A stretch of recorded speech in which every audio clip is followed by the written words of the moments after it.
Assalamualaikum warahmatullahi wabarakatuh.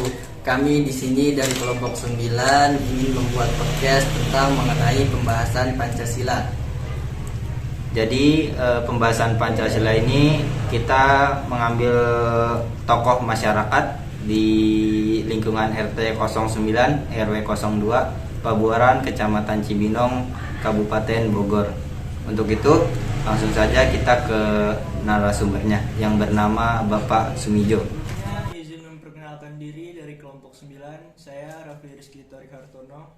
Dan saya Muhammad Reza Wibowo. Dan saya Rafli Fasila Nasmu. Di sini kami sudah bersama narasumber yaitu dengan Bapak Sumijo, salah satu tokoh masyarakat di lingkungan RT 09 RW 2 Pabuaran, Kecamatan Cibinong, Kabupaten Bogor. Baik, di sini kami akan mengajukan pertanyaan kepada Bapak Sumijo. Yang pertanyaan pertama itu adalah kenapa Pancasila sebagai dasar negara? Baik, untuk Bapak Sumijo silakan untuk menjawab. Terima kasih anak-anakku, calon generasi penerus bangsa yang berbahagia, dan terima kasih saya selaku yang dituakan di lingkungan RT 9 RW 2 Kampung Padurenan, Kelurahan Pabuaran, Kecamatan Cibinong, Kabupaten Bogor, yang pada saat ini anak-anakku mahasiswa, adik-adik mahasiswa ingin menggali sejauh mana Pancasila itu bisa diresapi, kemudian dikerjakan, disosialisasikan, diinternalisasi oleh para calon-calon penerus bangsa ini yang saat ini sedang kuliah di Universitas Muhammad Universitas Profesor Dr. Muhammad Aneka atau UHAMKA Jakarta. Baik, pertanyaan yang pertama saya jawab. Tepat, Pancasila itu sebagai dasar negara Indonesia karena bisa mengakomodir seluruh suku bangsa, seluruh warga masyarakat yang ada di Indonesia saat ini, yaitu tetap kita berpegang teguh pada berbekal Bhinneka Tunggal Ika, yaitu mewujudkan satu bangsa, satu bahasa kita yang tetap menjadi cita-cita oleh para pendahulu-pendahulu kita. Cukup itu. Oke, terima kasih. Itu tadi pertanyaan pertama. Lanjut kita ke pertanyaan kedua. Menurut Bapak, toleransi di Indonesia itu seperti apa? Pengertian toleransi sebenarnya bukan semata-mata pada akidah atau agama, tapi toleransi ke semua aspek kehidupan, tentang suku, budaya, kemudian adat istiadat, itu juga perlu namanya toleransi. Nah, wabil khusus toleransi terhadap kenyataan sekarang masyarakat ini, ya saya berpendapat sudah bagus dan sedang berlangsung proses-proses untuk menguatkan toleransi itu sendiri oleh para tokoh-tokoh kita. Nah, itu sebagai generasi pemuda, generasi penerus juga harus juga mengakui bahwa toleransi perlu kita laksanakan, kita jalankan sesuai dengan tugas kita masing-masing, yaitu sebagai seorang mahasiswa dan kami juga seorang warga masyarakat. Cukup. Terima kasih kepada Bapak Sumijo yang sudah menjawab. Selanjutnya pertanyaan ketiga oleh Rafli Rizky. Baik, menurut Bapak, jelaskan mengapa sekarang dunia politik banyak ketidakadilan, padahal sudah tercantum pada sila kedua bahwa keadilan harus ditegakkan. Jelaskan menurut Bapak.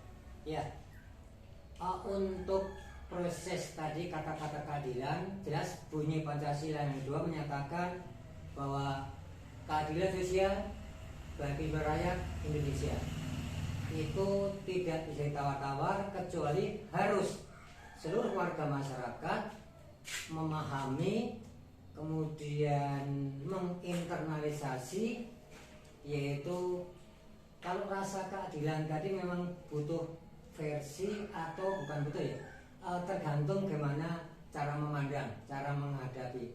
Tapi yang jelas dari para pendahulu-pendahulu kita adalah semuanya tentang keadilan itu harus ditegakkan di bumi pertiwi saat ini.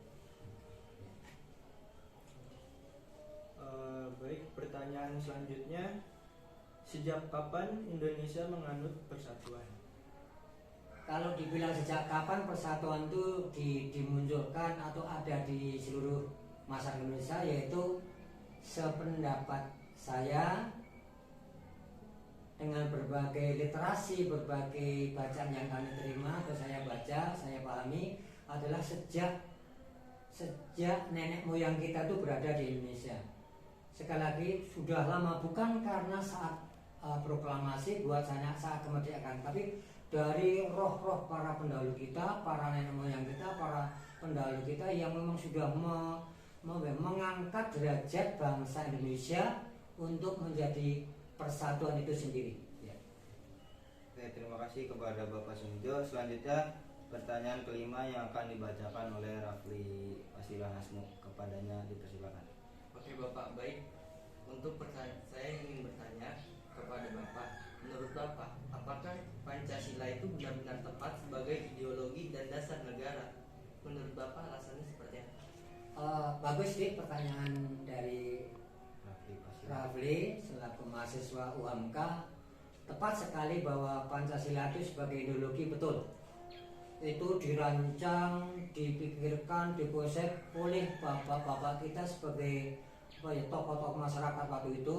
Kalian tahu bahwa itu ada dari Piagam Jakarta, kemudian dari generasi pemuda-muda waktu itu akhirnya mencetuskan berkali-kali tentang kata dasar Pancasila dan yang ada ideologinya itu. Nah, pengertian itu adalah tepat sekali bahwa tidak ada lagi sekarang dipertentangkan masalah ideologi Pancasila, harus benar-benar dihayati dan diamalkan oleh seluruh rakyat Indonesia, terutama adik-adik ini yang sedang menempuh di UHAMK selaku kedepannya selaku pemuda-pemuda yang menghargai tentang ideologi dan persatuan bangsa. Oke Bapak, baik, saya akan bertanya satu kali lagi kepada Bapak. Menurut Bapak, pandangan Bapak selama ini, Pancasila sudahkah sesuai sebagai ideologi dalam kehidupan masyarakat Indonesia ini? Bagaimana tanggapan Bapak tentang hal itu? Ya, nah, kehidupan berideologi Pancasila, bayangkan dari ujung Sumatera sampai ujung timur daerah Irian itu, kalau tidak ada persatuan, kita kebayang udah beribu-ribu pulau, beribu-ribu suku bangsa, beribu-ribu bahasa, dan sampai adat istiadat itu sangat banyak banget. Kalau tidak ada ideologi Pancasila, ideologi bernegara, ideologi bermasyarakat, yakin tidak akan terjadi seperti ini. Dan tokoh-tokoh tadi sekali lagi seperti maaf ya, yang paling terkenal adalah Bung Hatta, Bung Karno dan Bung Hatta sebagai proklamator yang sudah menyatukan seluruh bangsa bahwa lihat proklamasi atas nama bangsa Indonesia itu Karno adalah persatuan, dan kesatuan itulah merupakan indikasi ideologi tetap eksis sampai hari ini. Ayo kita tetap semangat dan menjunjung tinggi harkat martabat melalui ideologi Pancasila dan persatuan dan kesatuan. Terima kasih. Bapak, terima kasih banyak sudah bersedia untuk menjadi narasumber kami. Mohon maaf kami mengganggu waktu Bapak, mengganggu waktu istirahatnya, mengganggu waktu kerjanya. Kami dari mahasiswa Universitas Muhammadiyah Profesor Dr. Hamka banyak berterima kasih atas bantuan dan jawaban yang Bapak berikan kepada kami. Mudah-mudahan bisa menjadi manfaat untuk kami dan yang lainnya nanti. Terima kasih sama-sama nak. Sekali lagi selamat. Anda sebagai penerus generasi yang akan datang, penerus kami. Barangkali ada kalimat, ada kata atau bahasa kurang pas, tolong Anda sebagai calon pemimpin ke depan, calon penerus bangsa, lihatlah buku literasi lagi ya, buku-buku yang tentang Pancasila. Jadi silakan lihat lagi, banyak di buku perpustakaan, entah perpustakaan yang di UHAMK maupun di Pusat Nasional. Silakan baca-baca buku, banyak informasi itu, banyak narasumber itu, supaya jangan sampai salah pemahaman ya. Sekali lagi ada buku-bukunya. Terima kasih, selamat dan selamat. Ya. Oke, sebelumnya terima kasih Bapak telah menjadi narasumber untuk kami kelompok 9. Selanjutnya kami mengundurkan diri pada Bapak Sumijo yang telah bersedia untuk menjadi narasumber.